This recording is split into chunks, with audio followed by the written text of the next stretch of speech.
நம்ம ஆளுங்க தானே நம்மள இவ்ளோ தூரம் சப்போர்ட் பண்ணி கூட்டிட்டு வந்தாங்க. அவங்களுக்கு தெரியாதா அவங்களோட பெஸ்ட் ஹாலிடேஸ் நம்ம கூட தான்னு. GT Holidays, South India's #1 travel brand. அதுவும் ஃபர்ஸ்ட் படமே இளையராஜா அந்த வகையில நீங்க கொஞ்சம் லக்கி தான். ஒரு பக்கம் இளையராஜா, ஒரு பக்கம் ஏஆர் ரஹ்மான். அது லக்கி தான் கூட. அதுக்கு முன்னாடி காலங்கள்லாம் ரொம்ப சோதனையான காலங்கள், வேதனையான காலங்கள், அவமானமான காலங்கள். நல்லா சூசைட் பண்ணிக்கலாமே போயிட்டேன். ஆனா அந்த சேது படம் முழுக்க நான் நடிச்சிருப்பேன். எப்படின்னா நம்பியார் சார்லாம் சிவகுமார் சார் டெய்லியும் ஒரு டைம் நினைப்பேன். ஏன்னா நான் இப்போ அவங்களுடைய சொன்ன விஷயங்கள் உடம்பு ஹெல்த்துக்கான விஷயங்கள். உணவு உணவே மருந்து. நைட்டில் அதிகமாக சாப்பிடக்கூடாது. ஒரு நடிகன் நேரத்திலே போய் படுத்து தூங்கிறோன்னு. அவங்களுக்குலாம் பழைய நினைவுலாம் கேட்பீங்களா? ஐயோ நிறைய கேட்பேன். ஆமாம், எனக்குலாம் கேள்வி மேடம்லாம் ரொம்ப அப்போதான் செல்லு வந்த புதுசு. அந்த டைமில் அப்போ கோவை சார்ல அவங்களாம் செல்லு வாங்கியிருந்தாங்க, வடிவெல்லாம் வாங்கியிருந்தாங்க. அப்போ ரொம்ப ஃபேமஸாக அந்த டைம் செல்லு பெரிய செங்கல் மாதிரியே இருக்கு.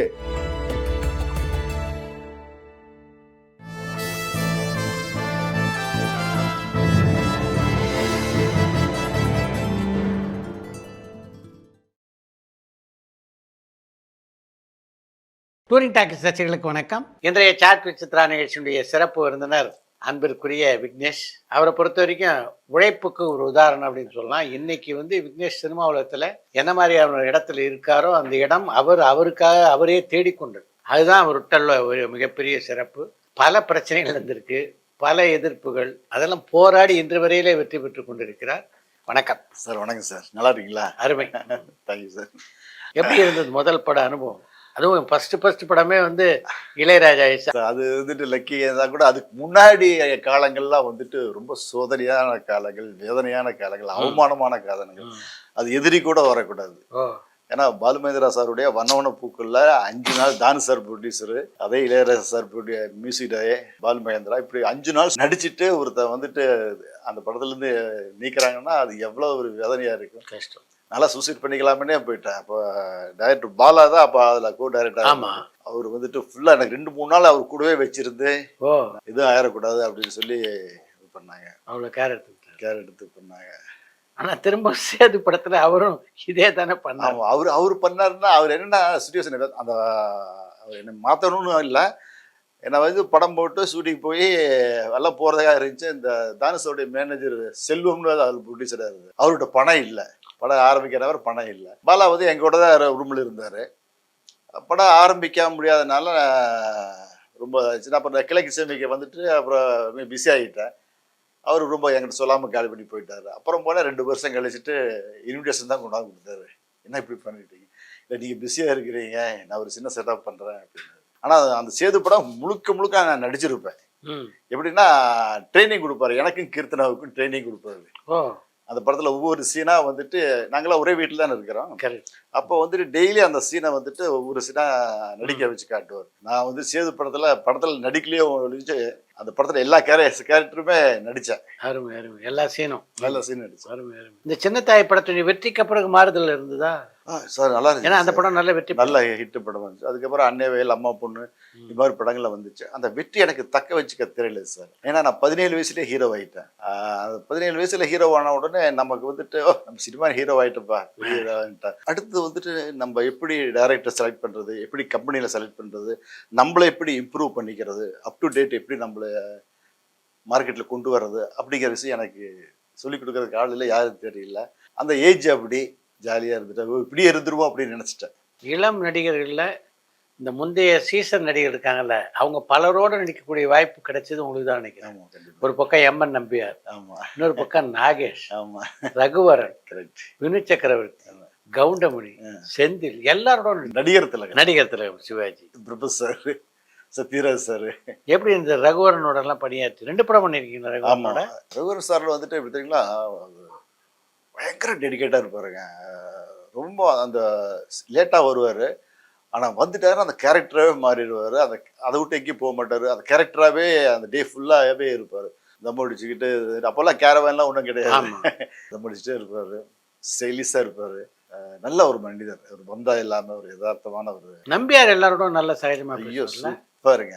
நான் நம்பியார் சார்லாம் வந்துட்டு நான் சிவகுமார் சாரை டெய்லியும் ஒரு டைம் நினைப்பேன். ஏன்னா நான் வந்துட்டு இப்போ அவங்களுடைய சொன்ன விஷயங்கள் உடம்பு ஹெல்த்துக்கான விஷயங்கள் நான் டெய்லி இப்போ ஓரளவுக்கு ஃபாலோ பண்ணுறேன். அருமை. ஹெல்த்து முக்கியம் அப்படிங்கிறது. என்னென்ன விஷயம்லாம் அப்படி சொல்லி கொடுத்துருக்காரு? உணவு உணவே மருந்து. நைட்டில் வந்துட்டு அதிகமாக சாப்பிடக்கூடாது. ஒரு நடிகன் வந்துட்டு நேரத்திலே போய் படுத்து தூங்கிறோன்னு.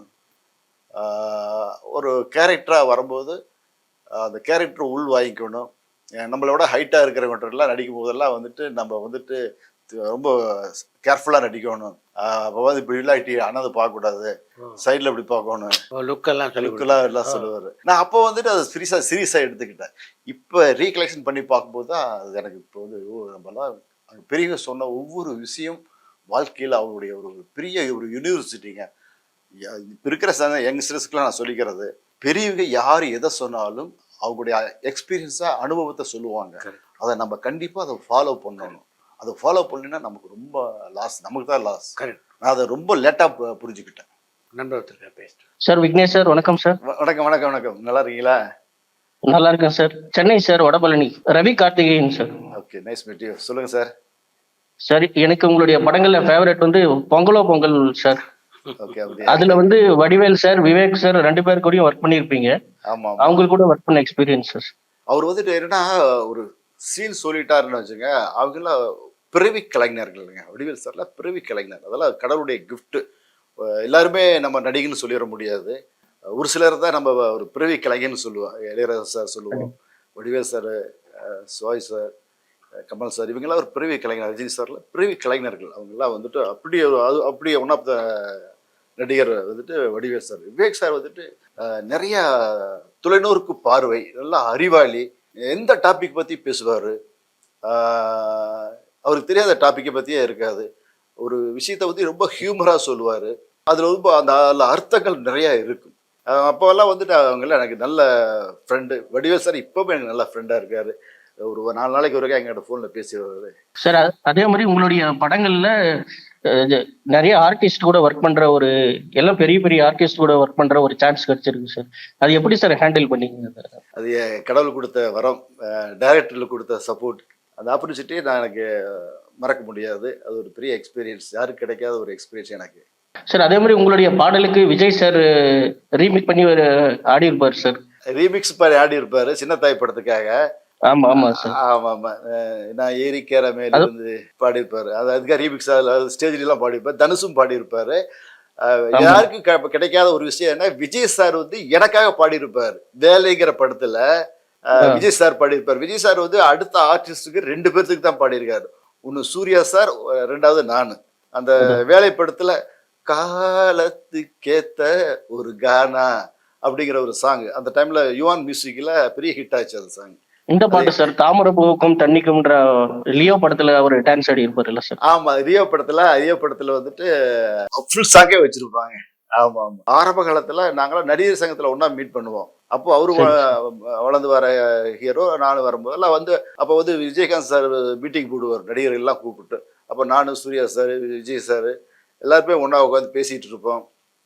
நிறைய விஷயங்கள் போயிருப்போம். சின்ன பசங்க மாதிரியே நாங்கள் பிஹேவ் பண்ணிட்டு இருப்போம். காலேஜ் ஸ்டூடெண்ட் மாதிரி இருப்போம். நெக்ஸ்ட் ப்ராஜெக்ட் நான் இப்போ ஒரு 3Kன்னு ஒரு படம் பண்ணிட்டு இருக்கிறேன். படம் முடிஞ்சது. 3Kன்னா கனவு காதல் கல்யாணம். Super. Thank you. All the best. Thank you. நண்பர் வந்து வடிவேலுவோட நடிச்சதை பத்தி கேட்டாரு. அம்மா பொண்ணு படத்துல கவுண்டமணியோட நடிச்சீங்கல்ல? அம்மா பொண்ணு சின்னத்தாயில கவுண்டமணி சார் நடிச்சேன். நாடோடி மன்னெல்லாம் நடித்தேன். அவர் வந்துட்டு பேசுறத வந்துட்டு அவர் வந்துட்டு நம்ம வந்துட்டு கலாய்க்கிற மாதிரியே பேசிட்டு இருப்பாரு. நமக்கு அந்த டைம்ல சின்ன பையன் இல்லைன்னா இப்படி கலாய்க்கிற கோபமா வரும். ஆனா அவர் எந்த மனசுக்குள்ள எதுவும் வச்சுக்க மாட்டாரு, எதுவுமே செய்ய மாட்டாரு. சீன்ல நடிக்கும் போதெல்லாம் வந்துட்டு நம்ம புதுமுகம் இருந்தா கூட நம்மளை வந்துட்டு என்கரேஜ் பண்ணுவாரு.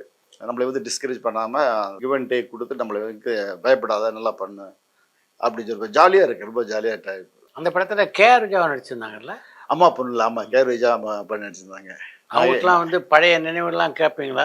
ஐயோ, நிறைய கேட்பேன். ஆமா, எனக்குலாம் கே.ஆர். விஜயா மேடம் எல்லாம் வந்துட்டு ரொம்ப நான் சின்ன பையனா இருக்கும்போது சிவாஜி சாரோட விஜயோட நடிக்கும் போது அவங்களோட எனக்கு அவ்வளோ ஒரு புன்னகை அரசி, ஒரு யதார்த்தமான ஒரு ஹோம்லியான ஒரு ஃபேஸு.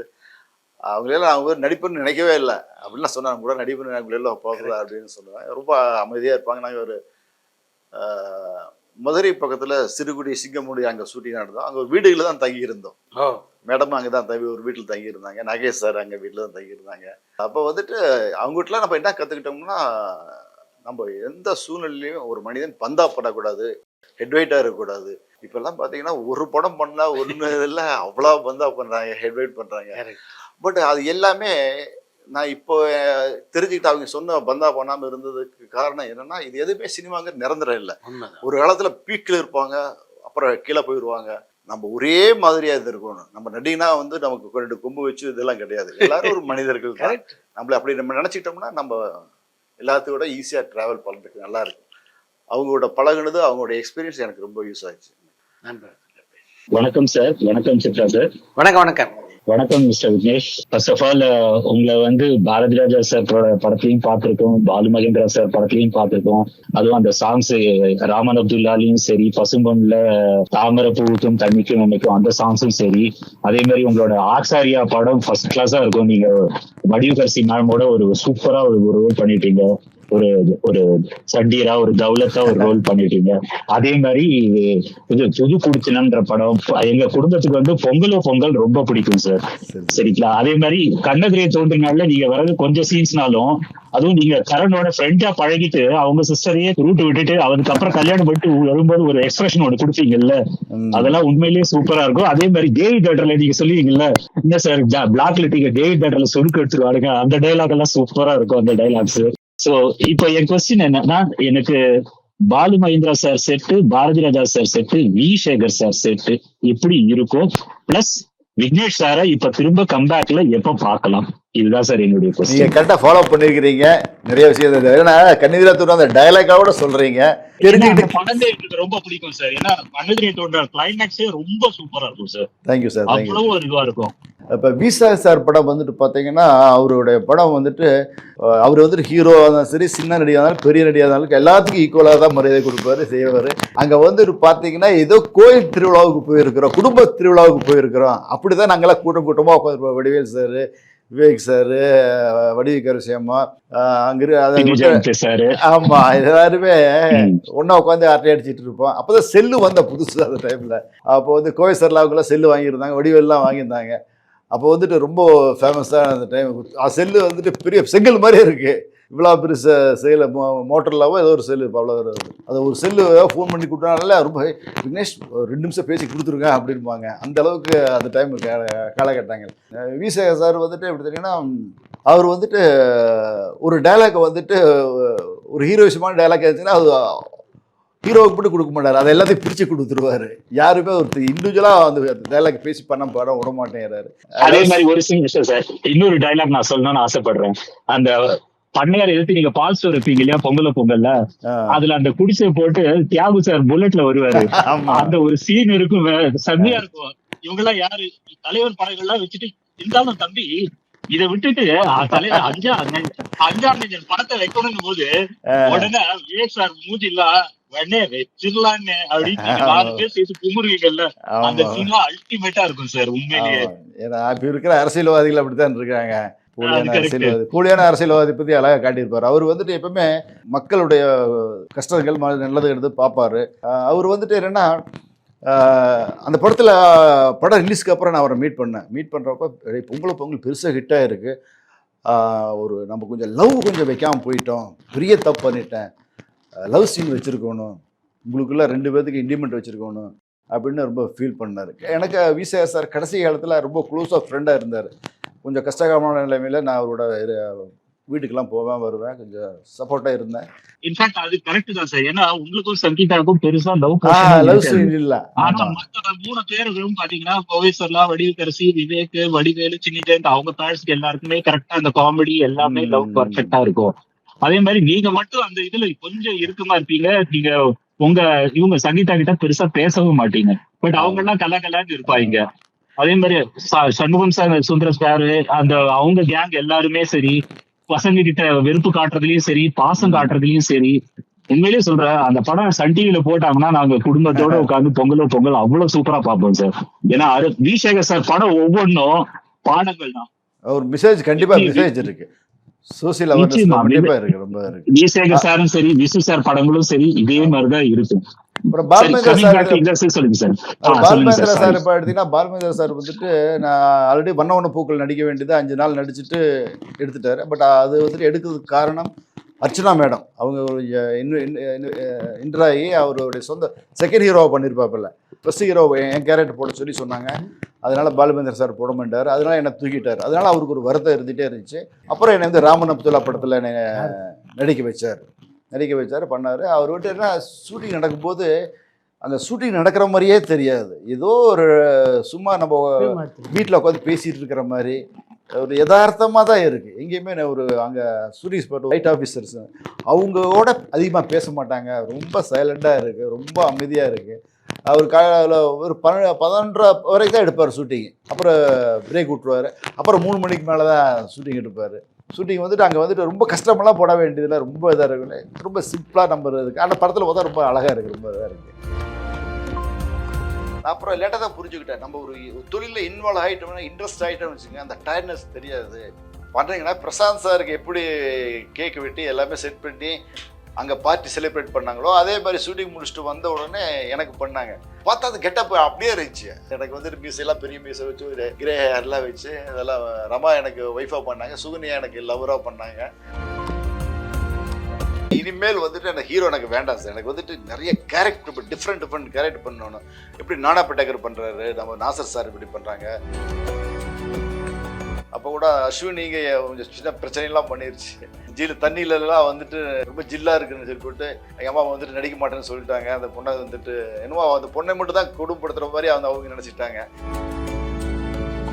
சேலத்தில் வந்துட்டு எனக்கு வந்துட்டு 80 அடி கட் அவுட் வச்சு, அப்போல்லாம் கட் அவுட் வச்சுருப்பாங்க. அது தியேட்டரில் வந்துட்டு கீதான்னு ஒரு சங்கீதான்னு ஒரு தியேட்டர் சேலத்துக்குள்ளே டவுனுக்குள்ளே பெரிய கட் அவுட் வச்சு இதெல்லாம் பண்ணாங்க. அது படம் பெரிய ஹிட், கோயில் திருவிழா மாதிரி கூட்டமாக பெண்கள் கூட்டம் அப்படி வந்துச்சு, அப்படிலாம் வந்துச்சு. பரபரப்பான சினிமா செய்திகள், நட்சத்திரங்களின் பேட்டிகள், சினிமா வரலாறு ஆகியவற்றை பார்க்கவும் படிக்கவும் உங்களுக்கான இணையதளம் touringtalkies.co.